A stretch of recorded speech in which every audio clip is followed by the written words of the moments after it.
ஒரு ஊடகவியலாளர்னு அடையாளம் தேவையில்லை. நீ ஆர்எஸ் சங்கியா இல்லை அதிமுக பெங்கியா?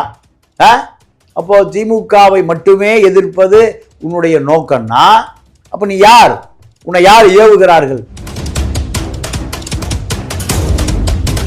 அது ஒரு ப்ரொஃபஷனல், அது ஒரு பணி. இது நீ ஒரு பத்திரிகையாளனா, ஒரு சமூக சிந்தனையாளனா, உனக்கு சகோதரி இருக்கா, அம்மா இருக்கு, எல்லாம் இருக்காங்க. அவோ பதவி உயர்வுக்காக படுக்கை விரிக்கிறான்னு சொல்லாமா?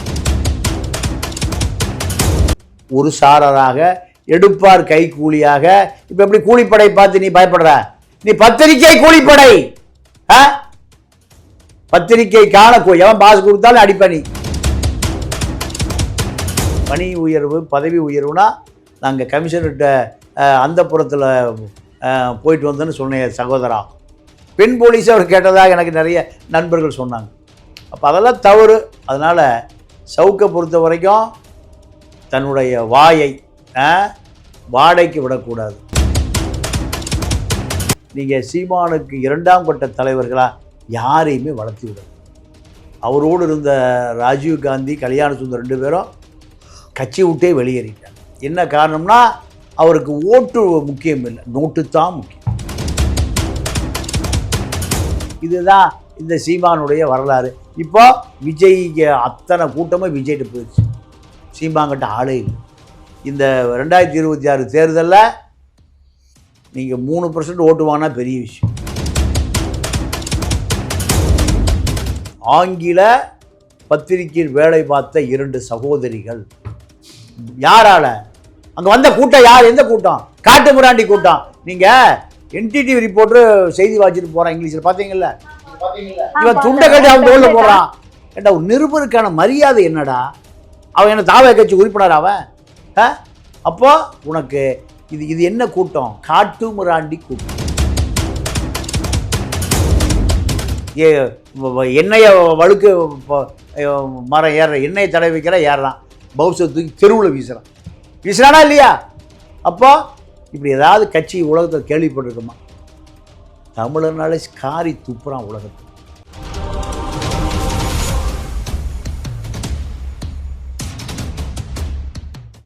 குக்கு செய்தி நேயர்களுக்கு வணக்கம். இன்று நிகழ்ச்சியின் சிறப்பு விருந்தினர்கள் திமுகவின் மூத்த முன்னோடி முனைவர் காமாட்சி நாயுடு அவர்கள் மற்றும் மூத்த பத்திரிகையாளர் தமிழா பாண்டியன் அவர்கள். இருவருக்கும் வணக்கம். சவுக்கு சங்கர் அவர்கள் டிஜிபி ஆபீஸ்ல ஒரு மனு ஒண்ணு கொடுத்திருக்காங்க. தேர்தலுக்கு முன்னாடி என்னை கொல்றதுக்காக திட்டமிட்டு இருக்காங்க. அது யாருன்னா போலீஸ் அதிகாரிகள் அப்படின்ற ஒரு குற்றச்சாட்டை வச்சிருக்காங்க. சென்னை சிட்டி கமிஷனர் அருண் அவர்களும் அதே போல சிபிசிஐடில இருக்கக்கூடிய வருண் அவர்களுமே 2 பேரும் பிளான் பண்ணி தேர்தலுக்கு முன்னாடி என்ன கொல்றதுக்காக பிளான் பண்ணிட்டு இருக்காங்க. அப்படி ஒரு தகவல் வந்திருக்கு. இப்ப எனக்கு உயிருக்கு பயமா இருக்கு அப்படின்னு சொல்லி ஒரு மனு ஒண்ணு கொடுத்திருக்காரு. இதை எப்படி பாக்குறீங்க? இல்லப்போ சவுக்கு சங்கர் அரசு ஊழியராக இருந்து அரசு செய்கிற தவறுகளை பத்திரிகைகளுக்கு கொடுத்த ஒரு நல்ல மனிதர். அது வரைக்கும் அதனால் ஜாபர் சேட்டால் பழிவாங்கப்பட்டு சிறைப்படுத்தப்பட்டார். அது வரைக்கும் நல்ல மனுஷன். அதன் பிறகு அவர் போய் சேர்ந்த இடம் ப்ரெஸ் கிளப், அதுவரை நல்ல மனுஷன். அதன் பிறகு நீங்கள் பத்திரிகை அதாவது சமூக வலைதளத்துக்கு வர்றாரு. அரசியல் விமர்சகர்களாக அத்தனை பேரை விமர்சிக்கிறார். அதுவரை நல்ல மனிதர். ஆனால் இவரை அதற்கு பிறகு கையில் எடுத்து கொண்டவர்கள் அதிகாரமிக்க காவல்துறை அதிகாரிகள், குறிப்பாக AK விஸ்வநாதன் ஜாங்கிட். அதே போல அரசியல் கட்சி அவர் போய் சேர்ந்த இடம், ஆதரவாளராக போய் சேர்ந்த இடம் அண்ணாமலை. அதுவும் தப்பு. அதாச்சு அவங்க எல்லாம் ஃபீட் பண்ணாருல அண்ணாமலை, சும்மாவா பீச்சா? எவ்வளவு பணம் கொடுத்தாரு அண்ணாமலை? பத்திரிகையாளர் ஊடகவியலாளர் என்பவன் அனைத்து தவறுகளையும் மக்களிடம் கொண்டு போய் சேர்ப்பவன் தானே தவிர அண்ணாமலைக்கு புட்டி தூக்குவது, இப்ப வேலுமணிக்கு புட்டி தூக்குவது இதுவல்ல ஒரு ஊடகவியலாளர்.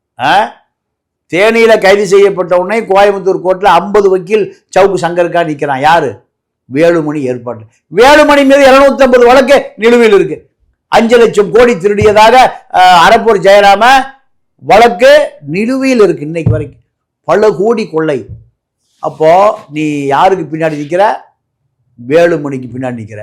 அண்ணாமலை மீது பல 1000 கோடி திருடிட்டாரு யாரு?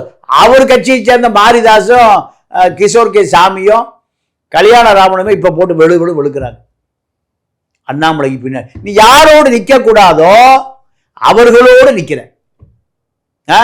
உனக்கு திமுகவை எதிர்ப்பது மட்டும்தான் கொள்கையா? அதிமுகவை எதிர்ப்பது கொள்கை அல்லவா? வேலுமணி பின்னாடி இருந்து அண்ணா திமுகவை எதிர்ப்பது ஒரு ஊடகவியலாளர்னு அடையாளம் தேவையில்லை. நீ RS சங்கியா இல்லை அதிமுக பெங்கியா? அப்போ திமுகவை மட்டுமே எதிர்ப்பது உன்னுடைய நோக்கம்னா அப்ப நீ யார்? உன்னை யார் ஏவுகிறார்கள்? இதுதான். கமிஷனர் அருண் இருக்காரு, அவர் நேர்மையான அதிகாரி, அதிலெல்லாம் மாற்று கருத்தே இல்லை. இப்போ இந்த நேர்மையான அதிகாரி மீது பெண்கள் எல்லாம் பதவி உயர்வு தேவைப்பட்டால் அவரோடு அந்த புறத்துக்கு போகிறார்கள் குற்றச்சாட்டை சொன்னேன். அதுதான் உன்னைய பெண் போலீஸே வழக்கு தொடுத்து உன் மீது சிறையில் அடைக்கப்பட்டாய். உன்னுடைய சகோதரி தானே அவோ. பெண் போலீஸு கணவர் குழந்தை குட்டி இப்படி இருக்கக்கூடிய அது ஒரு ப்ரொஃபஷனல், அது ஒரு பணி. இது நீ ஒரு பத்திரிகையாளனா, ஒரு சமூக சிந்தனையாளனா, உனக்கு சகோதரி இருக்கா, அம்மா இருக்கு, எல்லாம் இருக்காங்க. அவோ பதவி உயர்வுக்காக படுக்கை விரிக்கிறான்னு சொல்லாமா? எவ்வளவு பெரிய தவறு. அப்போ உன்னுடைய சிந்தனை ஏன் மழுங்கி போச்சு? மூளை ஏன் செல்லரிச்சு போச்சு? நீ திமுக திட்டின, அதிமுக திட்டின, யாரை வேணா திட்ட, உன் மேல வழக்கே பாயலையே. நீ என்ன சொல்ல ஆரம்பிச்ச? அப்போ அந்த காவல்துறையில் இருக்கக்கூடிய அந்த சகோதரனுடைய கனவை என்ன நினைப்பான்? முன்னாடி ப்ரொமோஷன் ஆயிடுச்சு, எது என்ன பிரச்சனை? அப்போ இது உன்னுடைய வேலைனா நீ ஒரு சாரராக எடுப்பார் கை கூலியாக. இப்ப எப்படி கூலிப்படை பார்த்து நீ பயப்படுற? நீ பத்திரிகை கூலிப்படை. பத்திரிகைக்கான எவன் பாஸ் கொடுத்தாலும் அடிப்ப நீ. அதானே? வேலுமணி என்னைக்கே பேசிருக்கியா? வேலுமணி என்னைக்கே பேசிருக்கியா? அண்ணாமலை என்னைக்கே பேசிருக்கியா? அப்புறம் அண்ணாமலை என்ன புனிதனா புத்தனா? வேலுமணி என்ன அம்பேத்கரா பெரியாரா? 2 பேரும் நெருங்கிய நண்பர்கள். கொங்கு பெல்ட்ல ஒரு கொள்ளை கோஷியை சேர்ந்தவர்கள். 84 கோடிக்கு இடம் வாங்கியிருக்காரு அண்ணாமலைன்னு அவன் கட்சியாலே போட்டு அவளுக்குறான். அவரே ஸ்டேட்மெண்ட் கொடுக்குறாரு. ரிஜிஸ்டர் வீட்டுக்கு போறாராம். எதுக்கு ரிஜிஸ்டர் பண்றது? அண்ணாமலை வீட்டுக்கு எந்த ரிஜிஸ்டர்? நீ போய் ரிஜிஸ்டர் பண்ணேன்னா சுந்தரா வராங்க. ரிஜிஸ்டர் கிடையாது. காந்தி அப்போ போனாதான் உனக்கு தெரியும். ரிஜிஸ்டர் உங்க வீட்டுக்கு வந்தா எந்த ரிஜிஸ்டர் தெரியாது. அப்போ இதெல்லாம் அண்ணாமலை மேல உள்ள குற்றச்சாட்டு, வேலுமணி மேல உள்ள குற்றச்சாட்டு. இவர்கள் 2 பேரும் நிழலில் இருக்கக்கூடிய நீ காவல்துறை வழக்கு போடத்தான் செய்வான். காவல்துறை வழக்கு போடத்தான் செய்வான். வழக்கை சந்திச்சு தான் ஆகணும். ஆனால் உன் வீட்டில் சாக்கடையை வீசியதை நானே ஏற்றுக்க மாட்டேன். அதுவுமே வச்சிருந்தாரு. அதெல்லாம் தவறு. நீங்க அது போன்ற மலிவான வேலைகளை செய்யக்கூடிய யாரா இருந்தாலும் நான் கண்டிப்பேன். நீங்க சவுக்குடைய அம்மா அங்க இருந்தாங்க, அந்த நேரத்தில் போய் இந்த மலிவான சாக்கடை தண்ணியை மோந்து எடுத்துட்டு கொண்டு போய் வீடு பூரா ஊத்துறீங்கன்னா நீங்க அரசை இயக்குகிறவர்கள், அதிகாரிகள், பழிவாங்க நினைப்பவர்கள், நீங்க செல்வ பெருந்தொகைகள் எல்லாருமே அது வன்மையாக கண்டிக்கக்கூடியது. கருத்துக்கு கருத்து மோதலாக தான் இருக்கணும், கற்கள் மோதக்கூடாது.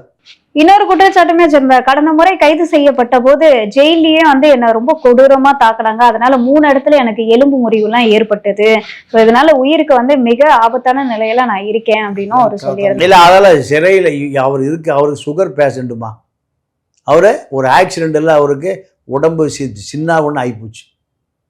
அது இந்த நபரை சிறை அதிகாரி, வலுவாக இருக்கிற சிறை அதிகாரியோ அங்கே இருக்கிற கிரிமினல் குற்றவாளிகளோ தாக்குனா சவுக்கணிக்கெல்லாம் நடமாடியே இருக்க முடியாது. இராணுவ தாக்குதலை சந்தித்த பல பேரை நான் சந்திச்சிருக்கிறேன். இராணுவ தாக்குதலை சிறையில் பழைய ஈழத்தமிழர்கள் பல பேர் எனக்கு நண்பர்கள் இன்னும் இருக்காங்க. இராணுவம் எப்படி தாக்குவான், காலை உடைப்பான், கையை உடைப்பான். அது போன்ற பல தாக்குதல்கள் ஈழத்தமிழர்கள் சிறையில் அடைபட்டு கிடந்த பல பேர் நான் பேசியிருக்கேன், பார்த்துருக்கேன். சவுக்குக்கு சிறை கோவை சிறையில் எந்த தாக்குதலும் நடக்கல. நடந்தால் அவருடைய உடம்போ கையோ காலோ நீங்கள் 100 ஆண்டு வாழட்டும், யாரும் எதிரிகள் கிடையாது. இந்த பூமியில் படைக்கப்பட்ட அத்தனை பேரும் 100 ஆண்டு வாழ்வதற்கான உரிமை இருக்கிறது. யாரையும் வன்முறையால் தாக்கவே முடியாது, தாக்கக்கூடாது என்பதற்காக தான் இது ஒன்று ராஜா காலம், ஆண்டான் அடிமை காலம் இல்லை. சட்டம் அனைவருக்கும் சமம். ஜனாதிபதிக்கு என்ன உரிமை இருக்கோ, ஒரு வாக்குனா எனக்கு ஒரு வாக்கு தான், உங்களுக்கு ஒரு வாக்கு தான், அண்ணாச்சிக்கு ஒரு வாக்கு தான். ஆக ஜனநாயகம் பொதுமைப்படுத்தப்பட்டிருக்கு. அதனால் சவுக்க கோவை சிறையில் தாக்குவது என்பதெல்லாம் அரசியலுக்கு பேசுவதற்கு நல்லா இருக்குமே தவிர, அதுபோல் எந்த பெண் காவலர்களே அவரை திட்டுறதாக சொன்னாங்க. சிறைக்குள்ள போலீஸ் கஸ்டடியில் கொண்டு பெண் காவலர்கள் மட்டுமே அவருக்கு பாதுகாப்பு கொடுத்து நீதிமன்றத்துக்கு கொண்டு போனாங்க. அப்போ பெண் காவலர்களே கேட்டாங்களாம், என்ன சகோதரா எங்களெல்லாம் இப்படி பேசிட்டேன், பணி உயர்வு பதவி உயர்வுனா நாங்கள் கமிஷனர்கிட்ட அந்த புறத்தில் போயிட்டு வந்தோன்னு சொன்னேன் சகோதரா. பெண் போலீஸை அவர் கேட்டதாக எனக்கு நிறைய நண்பர்கள் சொன்னாங்க. அப்போ அதெல்லாம் தவறு. அதனால் சவுக்கை பொறுத்த வரைக்கும் தன்னுடைய வாயை வாடகைக்கு விடக்கூடாது. அதே போல் அவரை கூலிப்படையை திருநெல்வேலியில் அமர்த்திய அருணாருட்டும் வருணாருட்டும் அவர்களுக்கு இது வேலை இல்லை. இது ஒரு பப்ளிசிட்டிக்காக. பழைய கமிஷனர் ரொம்ப நெருக்கமானவர் யார், சங்கர் ஜிவால், அவர் போயிட்டார். இப்போ இருக்கிற வெங்கட்ராம இப்போ அவருக்கு நெருக்கமானவராக இல்லை. இதுதான் செய்தி. இந்த சவுக்கு சங்கர் அவர்களுடைய குற்றச்சாட்டை நீங்க எப்படி பாக்குறீங்க? இல்லைம்மா, சவுக்கு சங்கரை ஒரு விளம்பரத்துக்காக பண்ணக்கூடியது.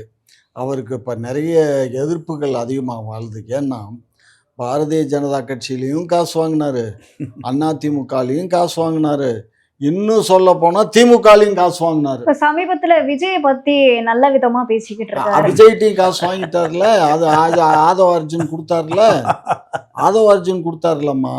அதனால இப்போ விஜய் பற்றி என்ன ஒன்றா எனக்கு விஜய் இதுக்கதை என்னை காட்டில் அண்ணாச்சிக்கு தான் ரொம்ப பழக்கம். அவங்க அப்பா எல்லாம் நீ அண்ணாச்சிட்ட கேள், விஜய் பற்றி புட்டு வைப்பார். சார், இப்போ இன்னொரு விஷயமும் பரபரப்பா போயிட்டு இருக்கு. என்ன அப்படின்னா, இப்போ சீமான் அவர்கள் திமுகவையும் அதிமுகவும் விமர்சனம் பண்றது தவிர்த்துட்டு விஜய் அவர்களை பயங்கரமா விமர்சனம் பண்ண ஆரம்பிச்சிருக்காரு. இதை எப்படி பாக்குறீங்க நீங்க? அதாவதுமா, விக்கிரவாண்டி பொதுக்கூட்டத்திற்கு முன்பு, விக்கிரவாண்டி பொதுக்கூட்டத்திற்கு பின்பு ரெண்டாக பிரித்து பார்க்கணும். நீங்கள் திமுக எதிர்ப்பு என்பது ஈழப்பிரச்சனை 2009 முதல் 2020 விக்கிரவாண்டி விஜய் கட்சி அறிவிக்கிற வரை சீமான்கிட்ட தான் இளைஞர்கள் கூட்டம் இருந்தது. ஏறக்குறைய ஒரு 7%, 6.5 கோடி வாக்குகளில் நீங்கள் ஏறக்குறைய ஒரு 40 லட்சம் இளைஞர்கள் சீமானை பின்தொடர்ந்தான். சீமானுடைய அரசியல் நீங்கள் சீமானுக்கு 2ஆம் கட்ட தலைவர்களாக யாரையுமே வளர்த்தி விடலை. அவரோடு இருந்த ராஜீவ் காந்தி, கல்யாண சுந்தரம் 2 பேரும் கட்சி விட்டே வெளியேறிட்டாங்க. என்ன காரணம்னா, அவருக்கு ஓட்டு முக்கியம் இல்லை, நோட்டு தான் முக்கியம். இந்த கல்யாண சுந்தரம் வேலுமணியிடம் பல கோடிகளை வாங்கி கொடுத்தவர். நீங்கள் ஜெயலலிதா உயிரோடு வந்து 2011 இலை மலர்ந்தால் ஈரம் மலரும், ஜெயலலிதாவால் கோடிகள் கொடுக்கப்பட்டது.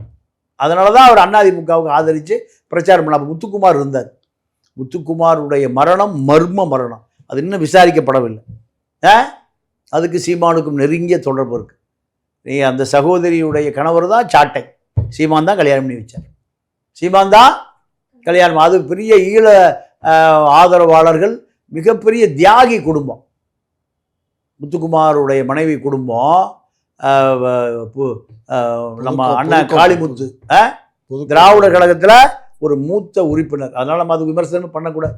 அந்த குடும்பம் அந்த முத்துக்குமாருடைய மரணத்திற்கும் சீமானுக்கும் நெருங்கிய தொடர்பு உண்டு. பல கோடிகளை வசூல் பண்ணி கொடுத்தவர் தான் முத்துக்குமார் சீமானுக்கு. ஆனால் இப்போ 15 ஆண்டு காலம் ஈழத்தமிழர்கள் கொட்டி கொடுத்தான். லண்டன், பிரான்ஸு, கனடா போன்ற நாடுகளில் கொட்டி கொடுத்தோம். சீமானுடைய பண்ணை வீடு 25 கோடி, 10 வெளிநாட்டு கார் இருக்கு, 10 நாய் வெளிநாட்டு நாய் இருக்கு, 10-20 பவுன்சர் இப்பவுமே இருக்கான். அவர் வீட்டை பாதுகாக்கிறான், அவரை பாதுகாக்கிறான். ஒரு ஆளுக்கு 1 லட்ச ரூபா சம்பளம், 20 லட்ச ரூபா மாதம். அவருடைய வாழ்க்கைக்கு 50 லட்ச ரூபா தேவை. சூளமேட்டில் வாடகை கொடுக்க முடியாமல் குடியிருந்த ராமநாதபுரம் அரணையூர் சைமனுடைய வாழ்க்கை இன்னைக்கு எப்படி இருக்கு? மாதம் 50 லட்ச ரூபா அவருக்கு செலவு. எப்படி இந்த வாழ்க்கை வந்தது? திமுக பணம் கொடுக்கும், அதிமுக பணம் கொடுக்கும், ஜி ஸ்கொயர் கொடுக்கும். ஜி ஸ்கொயர் 2 கோடி வாங்கி தான் சாட்டையே சேனல் ஆரம்பித்தார். சவுக்குக்கும் சாட்டைக்கும் சண்டை. ஜி ஸ்கொயர் கடனில் இருக்குங்கிறார், இவர் கடனில் இல்லைங்கிறார். சாட்டை சொல்கிறாரு கடனில் சிக்கி தவிக்குதியா எது ஜி ஸ்கொயர்? காசை வாங்கிட்டு கூவல் எங்கே? ஜி ஸ்கொயர் 5 லட்சம் கோடி வச்சுருக்கான், கடனில் இருக்குதுன்னு. நம்ம ஸ்ரீமதி வழக்கு கள்ளக்குறிச்சியில் ஸ்ரீமதி வழக்கில் அந்த பள்ளிக்கூடத்தை உரிமையாளர் ரவிக்குமார் கடனில் சிக்கி தவிக்கிறான்னு சாட்டை வருத்தப்படுறார். 25 லட்ச ரூபா வாங்கிட்டு. இப்படியான நபர்கள் தான் இவர்களெல்லாம். இவர்களுக்கு தலைவன் தான் யார்? சீமா. சீமா தன்னுடைய வாக்கு பூரா விஜய் தள்ளிட்டு போயிட்டார். விஜய் அபகரித்து கொண்டார். அந்த கோபம் 2வது இப்போ சுப்ரீம் கோர்ட்டில் விஜயலட்சுமி வழக்கு தலைக்கு மேலே கத்தி தொங்குது. அரசு தரப்பு வழக்கறிஞர், அரசு தரப்பு ஆட்கள் பூரா இப்போ பம்மிட்டாங்க. ஏன்? இவர் இப்படியாவது ஸ்டாலினில் போய் சரண்டர் ஆகணும்னு. காமாட்சின்னு அண்ணாச்சி பேரில் ஒரு ஃபைனான்சர் இருக்கார். அந்த ஃபைனான்ஸிட்ட கெஞ்சி உதயநிதியை பார்த்து, உதயநிதி மூலம் எங்கே போனார்? ஸ்டாலினை பார்த்து துக்கம் விசாரிக்க போவதாக போய் அங்கே சரண்டர் ஆகி இப்போது விஜயை எதிர்ப்பது தான் அவருக்கு அசைன்மெண்ட். அவரது அசைன்மெண்ட் கட்சி தலைவர். இப்போ முதல்வரை சந்திச்சா ஒரு பேச்சு பேசுவார், சந்திக்கலன்னா ஒரு பேச்சு பேசுவார் அப்படின்னு அவரு தானே பாடுனாரு. சண்டாளன் கருணாநிதி, பெரும் சதிகாரன் கருணாநிதி. இதை பேசிட்டு குண்டர் சட்டத்தை கிடந்தாரு. சாட்டை கிடந்ததா இல்லையா? இப்போ சாட்டை யாரை பார்க்க போயிருக்காரு? அடைந்தாரே சரணாகதி. எங்க? திமுகவில் சண்டாளன் கருணாநிதி, சதிகாரன் கருணாநிதினு பாட்டு பாடிட்டு குண்டர் சட்டத்துக்கு போயிட்டு இப்போ எங்கே போய் சரணாகதி விட்டாரு? ஸ்டாலின்ட்டு. எதுக்கியா இந்த பாலிசி? சந்தர்ப்பவாத பாலிசி. பொட்டி கொடுத்தா ஒரு பாலிசி, பொட்டி கொடுக்கலைன்னா ஒரு பாலிசி. இதுதான் இந்த சீமானுடைய வரலாறு. இப்போ விஜய்க்கு அத்தனை கூட்டமும் விஜய்கிட்ட போயிடுச்சு. சீமாங்கிட்ட ஆளே இல்லை. இந்த 2026 தேர்தலில் நீங்கள் 3% ஓட்டு வாங்கினா பெரிய விஷயம். அந்த அளவுக்கு இப்போ நம்முடைய வியாபாரம் போச்சே, நம்முடைய பொட்டி அரசியல் போச்சே. அப்போ விஜயோடைய வருகையால சீமான் அவர்களுக்கு தான் மிகப்பெரிய பின்னடைவுன்னு சொல்றீங்க? மிகப்பெரிய பின்னடைவு. அரசியல் தெரியாத இளைஞர்கள் பூரா இப்போ எங்கே போயிட்டான்? சினிமா பார்க்க போயிட்டான், விஜய் படம் பார்க்க போயிட்டான். விஜய் ஓட ஜோடி திரிஷா, நயன்தாரா, அனுஷ்கா, இப்படி பல ஜோடிகள் இருக்கு. அதனால ரசிகன் பூரா அங்கே போயிட்டான். அப்ப நயன்தாரா, த்ரிஷா இவங்களோட ரசிகர்களும் விஜய்க்கு தான் ஓட்டு போடுவாங்க. இதுதான் அனுஷ்கா, அப்புறம் இன்னொரு தமன்னா, குமன்னா, எல்லா ரசிகர்களும் இப்போ யாருக்கு? விஜய்க்கு. சீமானுக்கு இப்போ ரசிகர்களே எல்லாம் போயிட்டான். இதுதான் சீமானுடைய வருத்தம். இதை பற்றி உங்களோட கருத்தையா? இல்லை, அதாவது அவருடைய தொண்டர்களில் அவருடைய ரசிகராக இருக்கவங்க வேணால் போயிருக்கலாமே தவிர, அண்ணாச்சி சொல்கிற மாதிரி 8.2% 36 லட்சம் பேர் வாக்கு, அது எனக்கு குறையுங்கிறத நம்பிக்கை இல்லை. ஏன்னா நாடாளுமன்ற தேர்தலில் அந்த வாக்கு வாங்கியிருக்காரு. சட்டமன்ற தேர்தலில் எப்படியும் ஒரு 15% வாக்குகள் வாங்கிறதுக்கு சான்சஸ் இருக்குது. ஒரு 4-5 எம்எல்ஏக்கள் கூட வர்றதுக்கும் சான்சஸ் இருக்குங்கிறது என்னுடைய கணிப்பு. ஆனால் அவர் ஒரு பத்திரிகையாளராக பேசுகிறாரு. அதனால் இனி அவர் தான் எல்லா ரசிகரும் அங்கே போயிட்டா அப்போ அவர்கிட்டே நீயே கேளு, அப்போ இவர் விஜய் நாடாள வந்துடுவாரான்னு கேளு. விஜய் அவர்களுக்குமே ஒரு கருத்து கணிப்பு இருக்கு, பிரதான எதிர்க்கட்சியா வர்றதுக்கு கூட வாய்ப்புகள் இருக்கு அப்படின்ற கணிப்புகள்லாம் வெளியாகி இருக்கு. நீங்க சொல்லுங்க. இல்லைம்மா, அதுக்கெல்லாம் வாய்ப்பு இல்லாமல், அதாவது தமிழ்நாட்டில் 2 பெரிய இயக்கங்கள், கஜ புஜ பஜாதிபதிகள், திமுக அதிமுக. இந்த திமுக அதிமுகவை அழிப்பதற்கு எனக்கு இதுவரை யாரும் உருவானதாக தெரியல. ஆனா ஆல்ரெடி அதிமுக அழிஞ்சிருச்சு. அதெல்லாம் மேம்போக்க சொல்றது. அதாவது தமிழ்நாட்டில் இருக்கிற இத்தனை கட்சிகளும் உயிர்ப்போடு வைத்திருப்பது திமுகவும் அதிமுகவும் தான். யார்? காங்கிரஸ், கம்யூனிஸ்டுகள், 2 கம்யூனிஸ்டுகள், பாமக, விஜயகாந்த், இப்படி பல கட்சிகள் இன்னைக்கு உயிரோடு இருப்பதற்கு காரணமே 2 கட்சிகள் தான். ஏன்னா ஒரு கிளை கழகம் இருக்குல்ல, இந்த கிளை கழகம் வரை தமிழ்நாட்டில் ஊடுருவிய கட்சி திமுக, அடுத்து ஊடுருவியது அதிமுக. கிளை கழகத்தில் இருக்கக்கூடிய ஒரு கிளை செயலாளருடைய அறிவு, நீங்கள் திமுகவினுடைய கிளை செயலாளருடைய அறிவு இருக்குல்ல, இந்த அறிவு விஜய் கட்சியில் மாவட்ட செயலாளராக வர்றாங்கல்ல அவர்களுக்கு கூட கிடையாது. பொதுச் செயலாளரை சொல்லுங்க. செயலாளர் புஷி ஆனந்துக்கே கிடையாது. இங்கே பாருமா, இப்போ லேட்டஸ்ட் இன்னைக்கு கோர்ட்டில் உயர் நீதிமன்றத்தில் தேர்தல் பரப்புரைக்கு நீங்கள் சொல்லுங்க, அதான் உங்களுக்கு சரியா இருக்கும். அதாவதுமா என்ன காரணம்னா 3 தலைமுறையாக அவன் திமுகவில் இருக்கான், அதிமுகவில் இருக்கான். எப்படி தாத்தா, அப்புறம் அவன் தான் அதுக்கு கிளை செயலாளர்.